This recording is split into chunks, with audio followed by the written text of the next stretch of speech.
Rajasthan video की class में हम पढ़े थे राजस्थान में खाद्य एवं वाणिज्यिक फसलें तथा उन पर आधारित उद्योग, और इसका लगभग मैंने आपको पाठ प्रथम तक वो क्लियर करवा दिया है।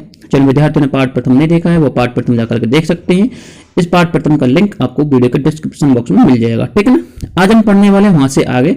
पाठ प्रथम में मैंने आपको 3-4 फसलों के बारे में बता दिया था। खरीफ की फसल क्या होती है, रबी की फसल क्या होती है, सारा कुछ मैंने आपको समझा दिया था। और उसके बाद आज हम पढ़ेंगे वहां से आगे। देखिए, आज हम पढ़ते थे कि मैंने आपको चना पढ़ा दिया था, चना की फसल क्या होती है। और अब पढ़ने वाले तंबाकू। अब तंबाकू में देखिए पढ़ना क्या है हमको।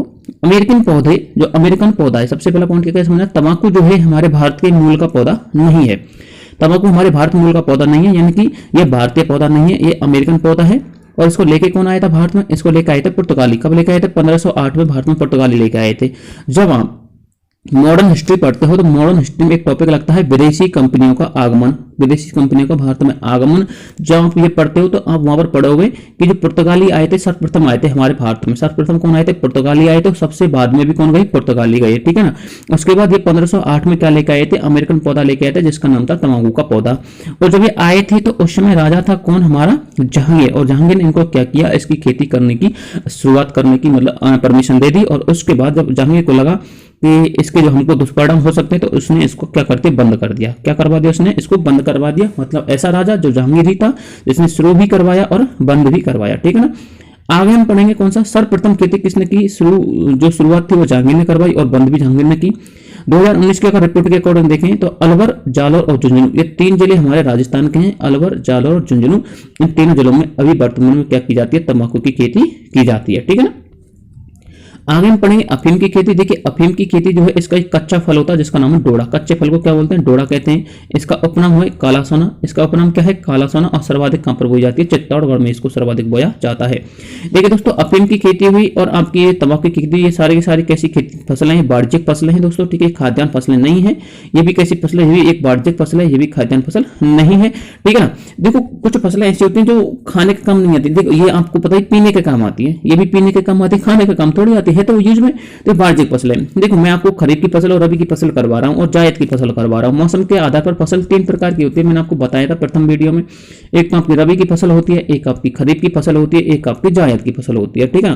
तो तीनों फसल जो है मौसम के आधार पर होती है और एक साल में 12 महीने होते हैं। तो 12 महीने में 3 फसलें बोई जाएंगी, आपको पता ही है।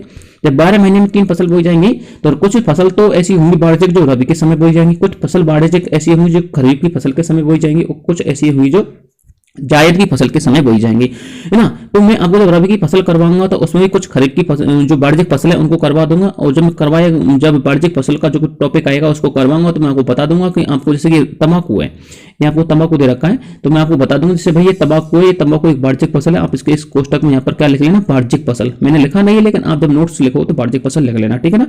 और इसके अलावा आप टेंशन मत लेना, वाणिज्यिक फसल का मैं आपको अलग से टॉपिक भी करवाऊंगा, उसमें सारी की सारी वाणिज्यिक फसल मैं आपको करवा दूंगा, ठीक है ना। लेकिन कुछ फसल अगर हमारी रबी खरीफ जायद के समय आ रही है तो उनको नोट डाउन कर लेना, क्या आ जा रहा है नोट डाउन करने में, ठीक है। जैसे अफीम में वाणिज्यिक फसल है, तंबाकू की वाणिज्यिक फसल थी। बात करेंगे खरीफ की फसल। अगला पॉइंट है अपना खरीफ की फसल क्या है, ठीक है। देखिए, खरीफ की फसल के बारे में हमको पढ़ना है बाजरा। राजस्थान में उत्पादन होता है 35 से 40%। सर्वाधिक उत्पादन राजस्थान में होता है 35 से 40%। और जब सर्वाधिक उत्पादन यहाँ होता है, जब सर्वाधिक उत्पादन राजस्थान में होता है तो प्रथम स्थान पर कौन होगा उत्पादन के क्षेत्र में? अपना राजस्थान। तो बाजरे में उत्पादन में राजस्थान प्रथम स्थान पर है, ठीक है ना। बाजरा उत्पादन क्योंकि 35 से 40% बाजरा राजस्थान में होता है। इसका कटी हुई जो फसल होती है, जैसे ये बाजरे की जो खड़ी हुई फसल है, अगर इसको हम लिटा देते हैं कट जाती है ना, सूख जाती है, तो इस फसल को बोलते हैं कड़वी। क्या बोलते हैं? इस फसल को कड़वी कहा जाता है। इस फसल को क्या कहा जाता है? कड़वी कहा जाता है। मतलब इसकी कटी हुई फसल को कड़वी कहा जाता है, ठीक है ना, कड़वी कहा जाता है। पकते समय बरसात होने पर, जब आप सपोज कीजिए एक मड़ुआ रोग हो जाता है, ठीक है, सब पक रही है फसल और पकते हुए यानी पकने का टाइम है और इसमें हो जाती है बरसात। क्या हो जाती है? इसके ऊपर हो जाती है बरसात। जब बरसात हो जाएगी तो इसमें एक रोग हो जाएगा जिसका नाम मड़ुआ। ये मड़ुआ जो रोग होता है एक तरह से घुनसा लग जाता है, फसल खराब हो जाती है और अपना जो चारा होता है ना वो भी खराब सा ही हो जाता है। इसी समझ लीजिए एक तरह से मड़ुआ रोग में। आगे बात करें, गर्म एवं शुष्क जलवायु की आवश्यकता होती है या रंगना जलवायु की बहुत आवश्यकता होती है। कोई फसल बहुत तो जलवायु बहुत महत्वपूर्ण होती है। तो इसके लिए कैसी जलवायु होनी चाहिए? गर्म होनी चाहिए, शुष्क होनी चाहिए। सीधा सीधा तौर पर समझ लीजिए, जो खरीफ की फसल होती है वो गर्मियों के मौसम में बोई जाती है और गर्मी के मौसम में बोई जाएगी और खाई कब जाएगी? सर्दियों के मौसम में। तो भाई साहब आपको बता दें, बाजरा बोया जाएगा गर्मी में, खाया जाएगा सर्दियों में। इसलिए जब गर्मी में बोया जाएगा तो गर्म एवं शुष्क जलवायु इसके लिए होना आवश्यक है। आप इसको सर्दी में नहीं हो सकते क्योंकि सर्दियों में आर्द्र जलवायु होती है, पाला पड़ता है। क्या पड़ता है? पाला पड़ता है, धीमी धीमी बरसात भी हो जाती है कभी कभी, जिसको हम क्या बोलते हैं, मावट कहते हैं। इसलिए इस मौसम में या इस जलवायु में इसको बुवाई नहीं की जा सकती। बात करें मिट्टी कैसी होनी चाहिए, बलुई या दोमट मिट्टी होनी चाहिए। पार्ट प्रथम मैंने आपको बता दिया था बलुई मिट्टी या दोमट मिट्टी क्या है, ठीक है, बलुई या दोमट मिट्टी होनी चाहिए। आगे बात करें सर्वाधिक क्षेत्र कौन सा है, जहां पर सर्वाधिक क्षेत्र राजस्थान में अगर बात करें कहां पर बाजरा सर्वाधिक बोया जाता है तो वह है बाड़मेर। वो क्या है, बाड़मेर सर्वाधिक बोया जाता है, लगभग 69.4% बोया जाता है। और उत्पादन की दृष्टि से देखें तो उत्पादन कौन कौन से क्षेत्रों में होता है, उत्पादन होता है आपके नागौर में, जयपुर में, बाड़मेर में, जोधपुर में। और सर्वाधिक कहां पर बोया जाता है, जोधपुर में। एक चीज को समझ लें, एक तो होती है सर्वाधिक बुवाई, यानी कि सर्वाधिक ये हो गया आपका सर्वाधिक क्षेत्र, और एक हो गया ये आपका छोटा वाला क्षेत्र। तो सर्वाधिक क्षेत्र में तो यहाँ पर हो गई बुवाई, और यहाँ पर भी बुवाई हो रही है। समझिए अगर सपोज कीजिए यहाँ पर आपको 20 क्विंटल का वो उत्पादन निकल के आ रहा है और इस छोटे से क्षेत्र में आपको 30 क्विंटल का उत्पादन निकल के आ रहा है, तो दोनों में अंतर हुआ है ना। तो उत्पादन की दृष्टि से अगर देखेंगे तो ये है उत्पादन की दृष्टि से सबसे बड़ा क्षेत्र, और हम बुवाई की दृष्टि से देखेंगे, क्षेत्रफल की दृष्टि से, तो ये हो गया। ऐसे समझ लीजिए जो क्षेत्रफल की दृष्टि से ना वो तो है अपना बाड़मेर, यहाँ पर सर्वाधिक बोया जाता है लेकिन उत्पादन यहाँ से सर्वाधिक किया नहीं जाता। और उत्पादन की दृष्टि से अगर मैं आपको समझूं तो उत्पादन की दृष्टि से होगा आपका अलवर। अलवर में चावल छोटा ही क्षेत्र है लेकिन उत्पादन सर्वाधिक होता है, जैसे यहाँ पर 30 क्विंटल होता है, यहाँ पर 20 क्विंटल होता है, तो यहाँ पर क्या होता है 30 क्विंटल होता है ना। समझ लीजिए मैंने आपको समझा दिया है। तो उत्पादन की दृष्टि से क्या हो गया अपना अलवर, ठीक है ना। तो आपको बताएं उत्पादन जो होता है नागौर, जयपुर, बाड़मेर, जोधपुर, इनमें उत्पादन होता है। इसमें एक रोग लगता है जिसका नाम है जोगिया, सूखा और ग्रीन, ये 3 प्रकार के रोग लगते हैं बाजरे में। उत्पत्ति जो होती है इसकी, अब बात करें बाजरे की उत्पत्ति की, तो बाजरे की उत्पत्ति अफ्रीकन पौधे से मानी गई है। ये भी भारत के मूल का पौधा नहीं है, ये भी भारत के मूल का पौधा नहीं है, ये कौन सा है, अफ्रीकन पौधा है, ठीक है ना। जब अफ्रीकन पौधा आया था तो यहाँ पर इसकी खेती की गई थी, ठीक है। तो बाजरा भी कहाँ है, अफ्रीकन पौधा है, इसकी उत्पत्ति अफ्रीका में हुई थी। बात करें इसके अनुसंधान केंद्र कहाँ पर है बाजरे के, तो बाड़मेर में, मंडोर नाम की जगह है, और जोधपुर में। देखिए बाड़मेर में एक, जोधपुर में, ठीक है। जोधपुर में कौन सी जगह पर है, मंडौर में। बाड़मेर में 2 अनुसंधान केंद्र है बाजरे के, एक तो है आपका बाड़मेर में, एक है आपका मंडौर, जोधपुर में, ठीक है, समझ लेना। उसके बाद करें सर्वाधिक उत्पादन कहाँ कहाँ होता है, सर्वाधिक उत्पादन अलवर में होता है, मैंने आपको पहले बता दिया था, समझा दिया था, सर्वाधिक उत्पादन और सर्वाधिक क्षेत्र वाला पॉइंट, ठीक है।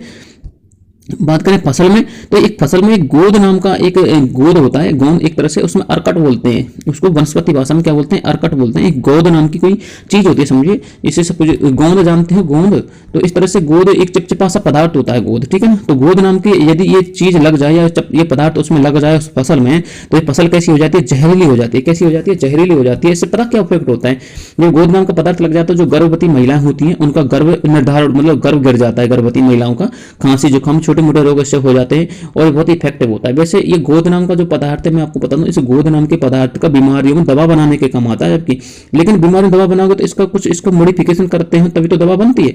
तो इसलिए लेकिन अगर गोद आप डायरेक्ट खाओगे तो इससे आप गर्भवती महिला गर्भ तक गिर जाएगा, जुकाम खांसी और छोटी मोटी जो बीमारियां होती है शरीर में बाय जैसी बीमारियां इसमें आ जाती हैं, ठीक है ना। तो इसलिए आप इसको समझ लेना गोद क्या चीज है। यदि ये फसल में लग जाता है तो ये जहरीली हो जाती है। और हाँ एक चीज समझा दें, गोद नाम का जो पदार्थ है ये जहरीला होता है। कैसा होता है, जहरीला होता है, लेकिन इतना भयंकर भी जहरीला नहीं होता कि व्यक्ति की मौत हो जाए, लेकिन इससे जहरीले होने के कारण जो साइड इफेक्ट होते हैं वो हमको देखने को मिल जाते हैं, ठीक है। तो यदि ये पदार्थ इसमें लग जाए तो क्या हो जाता है, ये फसल ही पूरी जहरीली हो जाती है, ठीक है ना। बात करें बाजरे की, तो बाजरे को हम 5F प्रकार की फसल कहते हैं। 5F क्यों कहते हैं समझिए, एक मात्र पॉइंट है समझ लेना कि 5F फसल किसे कहते हैं। तो 5F फसल कहा जाता है बाजरे को, क्यों कहा जाता है समझिए। ठीक है, जब बाजरे को बोया जाता है तो क्या मिलता है हमको, फूड मिलता है, यानी F फॉर फूड। F से फर्टिलाइजर यानी कि खाद्य मिलता है, फिर F से फूडर यानी कि चारा मिलता है, फिर F से फाइबर यानी कि रेशा भी मिलता है, और फ्यूल यानी कि ईंधन भी मिलता है। तो 5 प्रकार के हमको F यानी लाभ होते हैं, इसलिए इसको 5F फसल कहा जाता है। बात करें अगली फसल की, तो अगली फसल है अपनी मक्का। कौन सी है, मक्का। मक्का को समझिए, इसको बोलते हैं अनाजों की रानी। मक्का को क्या कहा जाता है, अनाजों की रानी कहा जाता है। मक्का को अनाजों की रानी। अमेरिकन मूल के पौधा का, देखिए ये भी जो है भारत के मूल का पौधा नहीं है, ये भी किसी मूल का पौधा है, अमेरिकन यानी कि अमेरिका से लाया गया है। बाजरा कैसे मूल का पौधा है, बाजरा अफ्रीका का है। बात करें अपने तंबाकू की, तंबाकू कैसी मूल का पौधा है, वो भी आपका अमेरिका का है, ठीक है ना। तो कौन कौन से हो गए, तो मक्का हो गया आपका अमेरिका का। अनाजों में अगर बात करें तो ये तंबाकू आपका अमेरिका का हो गया, ठीक है ना। और आपका जो है बाजरा हो गया आपका अफ्रीका का। तो इस तरह से मूल पौधे हैं, आप याद रख लेना भाई। आ सकते हैं कि इसकी मूल जो है कहाँ की है, या फिर ये जो मूल तक कहाँ का पौधा है, ठीक है। बात करें अमेरिकन मूल का पौधा है ये, और C4 पौधों के अंतर्गत आता है। कैसे पौधों के अंतर्गत आता है? C4, देखिए C4 मतलब होता है कार्बन 4, जिन पौधों में कार्बन की मात्रा अधिकतम होती है, कार्बन 4 अधिकतम पाया जाता है, उनको बोलते हैं C4 पौधे। आप इसको साइंस में पढ़ोगे, आप बस इतना ही पढ़ लीजिए, ठीक है। मैंने आपको बता दिया C4 पौधे और कौन कौन से होते हैं, मैंने लिखा भी दिया। देखो C4 पौधे कौन कौन से होते हैं, मक्का, घास, गन्ना, ज्वार, एमारैंथ, ये सारे के सारे एमारैंथ है भाई, ये एमारैंथ, ठीक है ना। ये सारे के सारे C4 पौधे होते हैं, इनमें कार्बन की मात्रा अधिकतम होती है, ठीक है ना। बात करें ये C4 पौधे जो होते हैं 80% जो है रात्रि में वृद्धि करते हैं। कब करते हैं? 80% रात्रि में वृद्धि करते हैं C4 पौधे, ठीक है। अगर बात करें हरी पत्तियों से साइलेज नामक चारा इससे बनाया जाता है। एक जो मक्का होता है, इसकी हरी पत्तियां होती हैं मक्के की, तो इस हरी पत्तियों से क्या बनाया जाता है? साइलेज नाम का चारा बनाया जाता है, ठीक है। किससे? हरी पत्तियों से। मिट्टी कैसी चाहिए मक्के के लिए? मिट्टी समझिए, इसमें भी मिट्टी दोमट चाहिए। दोमट तो चाहिए, लेकिन साथ में इसमें एक दो तीन खासियत और होनी चाहिए। समझिए कौन कौन सी होनी चाहिए। देखिए, इसमें नाइट्रोजन युक्त मिट्टी होनी चाहिए और जीवांश युक्त होनी चाहिए। जीवांश युक्त समझ रहे हैं ना, तो छोटे मोटे जो जीव होते हैं, जैसे कि जो हमारी उर्वरा शक्ति को बढ़ाते हैं। किसकी उर्वरा शक्ति को? मिट्टी की उर्वरा शक्ति को बढ़ाते हैं। ऐसे जीवांश युक्त मिट्टी होनी चाहिए। बात करें दोमट मिट्टी तो होनी चाहिए, जलोढ़ या कच्छारी मिट्टी जिसको बोलते हैं, वो तो होनी चाहिए। तो नाइट्रोजन युक्त, दोमट मिट्टी और जीवांश युक्त मिट्टी होनी चाहिए। किस्म कौन कौन सी होती है? किस्में समझिए, सविता, गंगा जो है 11, ये गंगा 11 है, सविता गंगा 11 कौन सी है? एक तो सविता गंगा 11, एक आपकी गंगा 5। तो 3 किस्में हैं इसकी। कितनी किस्में? 3 किस्में हैं। एक तो हो गई आपकी सविता, एक हो गई गंगा 11, एक हो गई आपकी गंगा 5। 3 किस्म किसकी होती है? मक्के की होती है। आदिवासियों में अगर बात करें तो आदिवासियों में एक रोग लगता है जिसका नाम है पेलाग्र और रतौंधी। इसका दुरुपयोग करने पर या इसका जैसे ज्यादा यूज करने पर मक्के को, तो उनमें एक रोग हो जाता है जिसका नाम है पेलाग्र और एक होता है रतौंधी, ठीक है ना। ये आदिवासी जो है, आदिवासियों का तो ये मुख्य भोजन है ये भाई साहब, आदिवासियों का ये फेवरेट भोजन है मक्का, ठीक है। पकने में अगर बात करें तो पकने में 100 दिन का समय लगता है, 110 दिन का समय इसको पकने में लग जाता है। और भारत में सर्वाधिक कहाँ पर बोया जाता है? महाराष्ट्र में, और राजस्थान में जो है चित्तौड़गढ़, उदयपुर और भीलवाड़ा में सर्वाधिक बोया जाता है। आदिवासी आपको पता ही सर्वाधिक एरिया कौन सी जगह है? उदयपुर में आदिवासियों का सर्वाधिक एरिया देखने को मिलता है, इसलिए उदयपुर में भी खूब बोया जाता है। चित्तौड़गढ़, उदयपुर, भीलवाड़ा, ये सारा का सारा क्षेत्र इसका है मक्का का। मक्का अनुसंधान केंद्र कहाँ पर है? ये आपको मिलेगा बोखरगांव बांसवाड़ा में। और बोखरगांव जो बांसवाड़ा है ना, इसका जो मक्का अनुसंधान केंद्र है, उसने इसकी एक नई किस्म जारी की थी। किसकी? मक्के की। और वो नई किस्म क्या थी? उसका नाम था W126। W126 ये विकसित की थी किसने? मक्का के अनुसंधान केंद्र ने। जो मक्का का अनुसंधान केंद्र है वो है बोखरगांव बांसवाड़ा में। प्रसिद्ध किस्म कौन कौन सी मक्के की समझिए। प्रसिद्ध किस्म एक तो है माही कंचन। जो माही कंचन है वो आपको बांसवाड़ा में सर्वाधिक बोई जाती है। कहाँ पर बोई जाती है? बांसवाड़ा में। माही कंचन जो है ये सबसे फेमस किस्म है किसकी? मक्का की। और ये सर्वाधिक कहाँ पर बोई जाती है? बांसवाड़ा में बोई जाती है, ठीक है ना। बात करें अन्य और कौन कौन सी किस्म है, आप तो बस इतना रख लीजिए, जब सर्वाधिक बांसवाड़ा में बोई जाती है तो सर्वाधिक माही किस्म जो है सबसे अधिक फेमस है, ठीक है ना। बात करें अन्य किस्म कौन कौन सी? किरण, नवजोत, विजय, माही धवल। तो किरण, नवजोत, विजय, माही धवल ये सबसे इसकी अन्य किस्म है।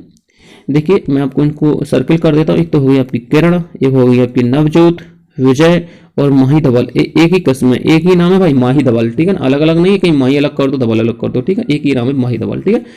ये अन्य किस्म हो गई। उपयोग की अगर बात करें, उपयोग कौन कौन से होते समझिए। उपयोग में देखो ये बायोडीजल के काम आता है। उपयोग की अगर बात करें तो खाद्यान्नों के काम तो आता ही है, साथ में चारा, साइलेज नाम का चारा बनाने के काम आता है, ये इसके उपयोग हो गई। वर्षा कितनी होनी चाहिए? 50 से 70 सेंटीमीटर बरसात होनी चाहिए। भारत का कुल राजस्थान में 12% जो उत्पादन है किस पर होता है? मक्का का होता है। कितने परसेंट? 12% उत्पादन मक्का का भारत में राजस्थान करता है, कुल मक्के उत्पादन का, ठीक है। अगला जो है अपना गन्ना है। अगला क्या है? गन्ना। गन्ना एक वाणिज्यिक फसल में आ जाता है भाई। किस में आ जाता है? वाणिज्यिक फसल में आ जाता है। लिख लेना, गन्ना एक वाणिज्यिक फसल है और किसकी है? खरीफ की फसल है। क्वेश्चन आ सकता है निम्न में से कौन सी खरीफ की फसल वाणिज्यिक फसल है? तो उसमें आ सकता है गन्ना, आ सकता है तंबाकू, आ सकता है। अब आपको कंफ्यूज हो जाएगा कि तंबाकू भी वाणिज्यिक फसल है और आपकी अफीम भी वाणिज्यिक फसल है, लेकिन आपको याद होना चाहिए अगर बात करें खरीफ की फसलों के अंतर्गत तो सिर्फ गन्ना है जो वाणिज्यिक फसल है। क्वेश्चन कैसा भी बन सकता है, कितना भी हार्ड बन सकता है, याद रखना। तो इसलिए आप इसको साइड में लिख लेना, ये कैसी फसल है? वाणिज्यिक फसल है। और इसके अंतर्गत पढ़ते देखो, ये भारतीय मूल का पौधा है। सबसे बड़ा पॉइंट तो ये है, भारतीय मूल का पौधा, ये अपनी ही मूल है, अपनी ही जाति का है, अपना ही भाई है, टेंशन ना लीजिए, ठीक है ना। भारतीय मूल का पौधा है। बरसात कितनी चाहिए? बरसात होनी चाहिए 125 से 175 सेंटीमीटर। बरसात भी खूब मस्त मतलब दबा के इसको बरसात चाहिए 125 से 175 सेंटीमीटर। अब 125 से 175 सेंटीमीटर चाहिए तो मतलब बरसात वाला एरिया अच्छा होना चाहिए। दूसरा पॉइंट ये कहता है कि विश्व में ब्राजील में सर्वाधिक इसको उगाया जाता है, और भारत की बात करें तो भारत में यूपी में सर्वाधिक उगाया जाता है, और राजस्थान में बात करें तो गंगानगर में सर्वाधिक उगाया जाता है। इसलिए तो गंगानगर को क्या कहते हैं, अन्न का कटोरा कहा जाता है। मैंने आपको बताया था गंगानगर को क्या कहते हैं, अन्न का कटोरा कहते हैं। याद रखना भाई, आ सकता है क्वेश्चन, ठीक है ना। गंगानगर को अन्न का कटोरा कहा जाता है। अब सर्वाधिक देखिए, इसमें गंगानगर है, चित्तौड़गढ़ है, बूंदी, 3 जिले तो याद कर लेना, इनमें तो उगाया ही जाता है। गंगानगर को अन्न का कटोरा कहा जाता है, 3 जिलों में गन्ना उगाया जाता है। रोग भी होता है गन्ने में। रोग कौन से होते हैं, जड़ छेदन, एक रोग होता है जड़ छेदन जो इसकी जड़ों में लगता है, ठीक है ना। एक होता है तना छेदन जो इसके तने में लगता है, आपको लाल लाल एक तरह से वो देखा होगा, घुमसा लगा होता है, आपने गन्ना कभी खाया हो तो। एक होता है सफेद मक्खी, एक सफेद मक्खी होती है जिसका जो रस है वो चूसने के काम आती है, इसको खोखला कर देती है, इसका जो रस निकाल देती है, उसमें क्या होता है सिर्फ लकड़ी रह जाती है एक तरह से इसमें, तो ये सफेद मक्खी काम आती है, इसका जो है रस चूस जाती है, ठीक है ना। उपयोग की अगर बात करें, उपयोग कहाँ पर होता है, उपयोग तो चीनी बनाने में इसका उपयोग होता है, स्प्रिट बनाने में इसका उपयोग होता है, शराब, कागज, ये सारे इसके उपयोग हैं, इनको याद कर लेना, रटने की चीज़ है ये तो सारा कुछ। उसके बाद मिट्टी की देखें तो मिट्टी फास्फोरस युक्त मिट्टी होना बहुत जरूरी है, फास्फोरस युक्त मिट्टी होना बहुत जरूरी है। मतलब आप अपनी मन की इच्छा से इसको कहीं नहीं उगा सकते, क्योंकि मिट्टी की गुणवत्ता देखनी पड़ेगी आपको। मिट्टी कैसी होनी चाहिए, फास्फोरस युक्त होनी चाहिए। दूसरा उष्णकटिबंधीय पौधा है, कैसा है, उष्णकटिबंधीय पौधा है। आपको ये उष्णकटिबंधीय, देखो ये उष्णकटिबंधीय क्या होता है, शीतोष्णकटिबंधीय क्या होता है, ये सारा कुछ तो मैं आपको जो है इसका भौगोलिक विभाजन पढ़ाऊंगा राजस्थान का, तब बता दूंगा उष्णकटिबंधीय क्षेत्र क्या है और शीतोष्ण क्या होता है, उपोष्ण क्या होता है, ये सारा कुछ। अभी तो बस इतना समझ ये उष्णकटिबंधीय क्षेत्र है, कैसा है, उष्णकटिबंधीय क्षेत्र है। अगर आपको उष्णकटिबंधीय समझना हो तो मोटा मोटा सा मैं समझा देता हूं। देखिए ये तो हो जाता है आपकी पृथ्वी वाला क्षेत्र, और ये हो गया आपका भूमध्य रेखा, ठीक है। ये कौन सी होगी, आपकी भूमध्य रेखा हो गई, इसको बोलते हैं उष्णकटिबंधीय क्षेत्र। क्या बोलते हैं, उष्णकटिबंधीय क्षेत्र। क्योंकि उष्ण इसलिए बोलते हैं, यहाँ पर जो सीधी किरण पड़ती है इस रेखा पर, क्या पड़ती है, सीधी किरण पड़ती है, किसकी, सूरज की सीधी किरण पड़ती है इस रेखा पर, इसलिए इसको उष्णकटिबंधीय क्षेत्र कहते हैं। और वैसे इसके लिए उष्णकटिबंधीय क्षेत्र होना चाहिए। वैसे हमारा जो भारत है ना, ये उष्णकटिबंधीय क्षेत्र में नहीं आता है, ठीक है ना, याद रखना है इसको। इसका जो पीछे का हिस्सा वो आ जाता है, और ये उपोष्णकटिबंधीय में आ जाता है, शीतोष्ण में भी आ जाता है, और उपोष्ण में भी आ जाता है ज़्यादातर भारत, तो इसलिए ये उगाती है, ऐसी बात नहीं है। क्योंकि उष्णकटिबंधीय क्षेत्र का मतलब है यहाँ पर गर्मी सर्वाधिक होनी चाहिए, ठीक है ना, ताप सर्वाधिक होना चाहिए। दूसरा पॉइंट, मेगा आच्छादन तथा पाला, 2 पॉइंट है। एक तो पाला है, एक मेगा आच्छादन। यानी अगर बरसात हो जाती है खेती पर और पाला पड़ जाता है तो ये सर्वाधिक हानिकारक हो जाते हैं। सर्वाधिक क्या हो जाते हैं, हानिकारक हो जाते हैं। और अनुसंधान केंद्र की अगर बात करी जाए तो कोयम्बटूर तेलंगाना में इसका अनुसंधान केंद्र है, जिसकी जो स्थापना 1912 में की गई थी, कोयम्बटूर तेलंगाना में।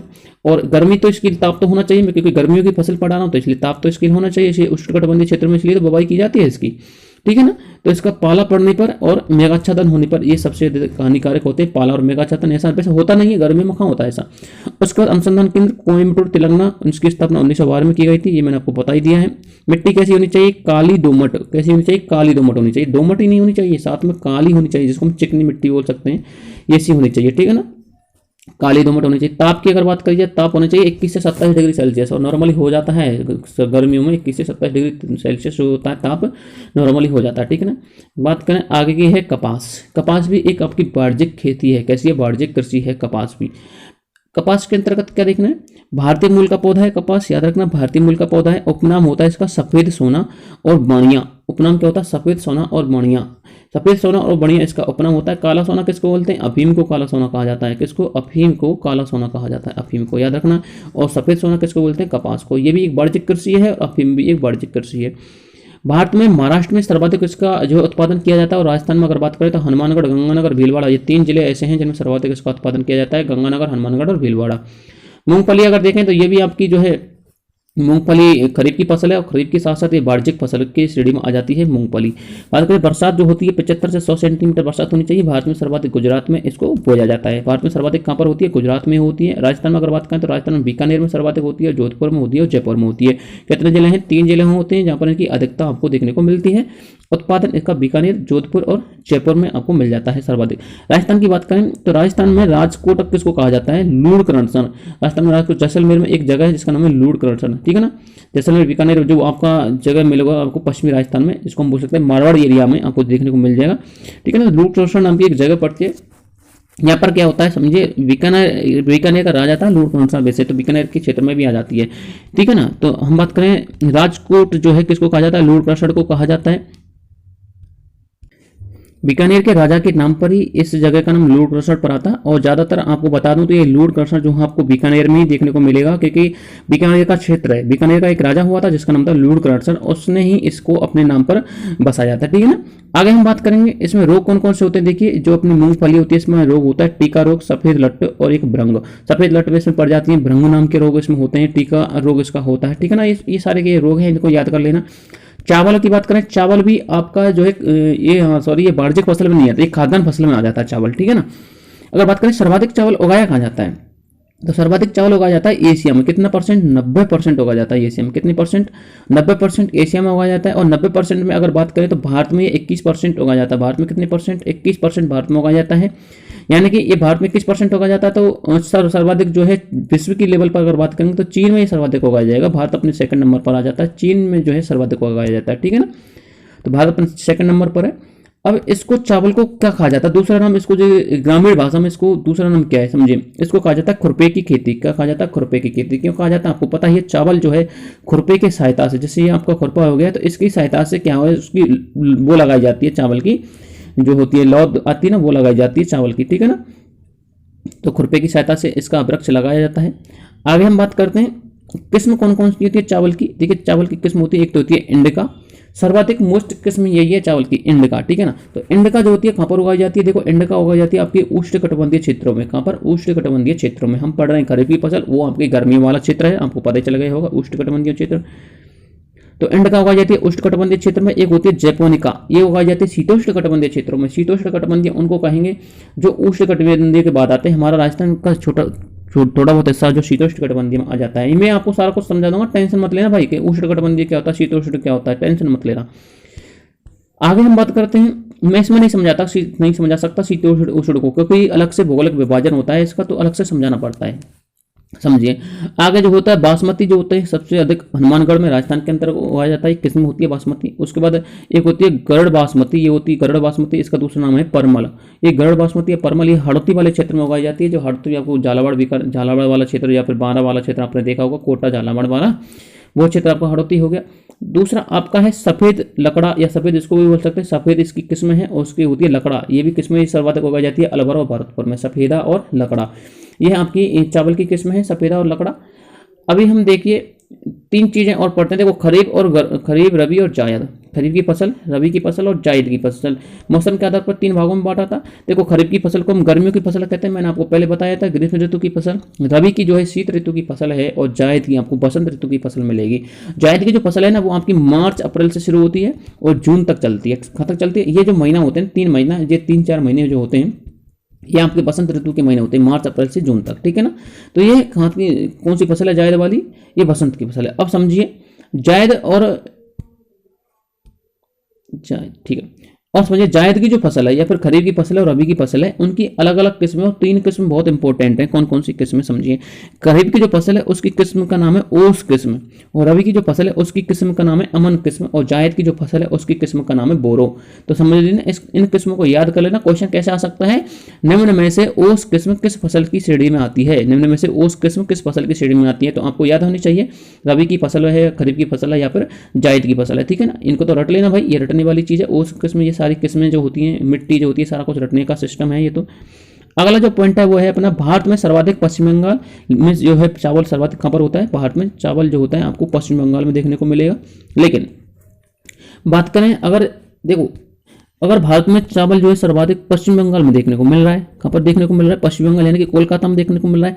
तो चावल का कटोरा हमें इसको पंजाब को, पश्चिम बंगाल को ही तो कहना चाहिए, क्योंकि सर्वाधिक जो है चावल कहाँ पर देखने को मिल रहा है? पश्चिम बंगाल में। लेकिन हम चावल का कटोरा एक डिस्ट्रिक्ट के आधार पर नहीं कह सकते, तो हम क्षेत्र के आधार पर कहेंगे। क्यों कहेंगे समझिए, चावल सर्वाधिक पश्चिम बंगाल में उग रहा है, ये सही है, लेकिन इसका कटोरा किस वाले क्षेत्र को कहते हैं? छत्तीसगढ़ और आंध्र प्रदेश। छत्तीसगढ़ और आंध्र प्रदेश को क्या कहा जाता है? वो कहा जाता है चावल का कटोरा। क्या कहा जाता है? चावल का कटोरा, याद रख लेना। तो छत्तीसगढ़ और आंध्र प्रदेश को चावल का कटोरा कहा जाता है, लेकिन सर्वाधिक उगता कहाँ पर है? पश्चिम बंगाल में। कन्फ्यूज मत हो जाए ना भाई, इसको मैं बार बार समझा रहा हूँ। चावल का कटोरा कहा जाता है छत्तीसगढ़ को और आंध्र प्रदेश को, लेकिन उगता कहाँ पर है? पश्चिमी बंगाल में। तो चावल का कटोरा छत्तीसगढ़ आंध्र प्रदेश को कहा जाता है, लेकिन उगता कहाँ पर है? पश्चिम बंगाल में। बरसात की बात करें, बरसात कितनी होनी चाहिए? 125 से 200 सेंटीमीटर इसकी बरसात होनी चाहिए, मैक्सिमम 200 होनी चाहिए, और कम से कम 125 सेंटीमीटर तो बरसात होनी चाहिए, कम से कम 125 सेंटीमीटर तो बरसात होनी चाहिए, और मैक्सिमम 200 सेंटीमीटर होनी चाहिए। ठीक है, ये हाड़ौती वाले क्षेत्र में आपको मिल जाती है, इसलिए तो कहा था कि हाड़ौती वाले क्षेत्र में सर्वाधिक उगाई देती है। देखो ये आपको हो गया राजस्थान, छोटा सा मैप बना देता हूँ मैं, हाड़ौती वाला क्षेत्र समझा देता हूँ थोड़ा सा। ये हो गया आपका राजस्थान, और यहाँ पर होगा आपका हाड़ौती वाला क्षेत्र।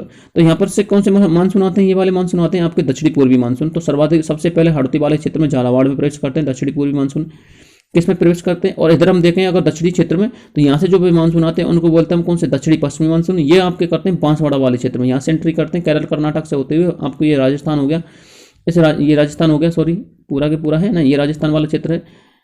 तो इस राजस्थान में यहाँ केरल कर्नाटक से प्रवेश करते हैं, तो बांसवाड़ा वाला क्षेत्र है, यहाँ पर प्रवेश करते हैं।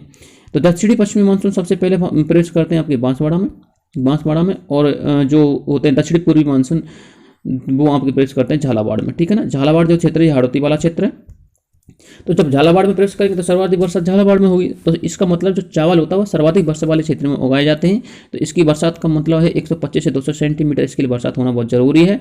उसके बाद चावल अनुसंधान केंद्र कहाँ पर होता है? वो बांसवाड़ा में है, सर्वाधिक बांसवाड़ा में। इधर से अगर बात करें दक्षिणी पश्चिमी मानसून जो है बांसवाड़ा में प्रवेश करते हैं, तो सर्वाधिक बरसात होती है बांसवाड़ा में, इसलिए इसका अनुसंधान केंद्र कहाँ पर है? बांसवाड़ा में। ठीक है ना।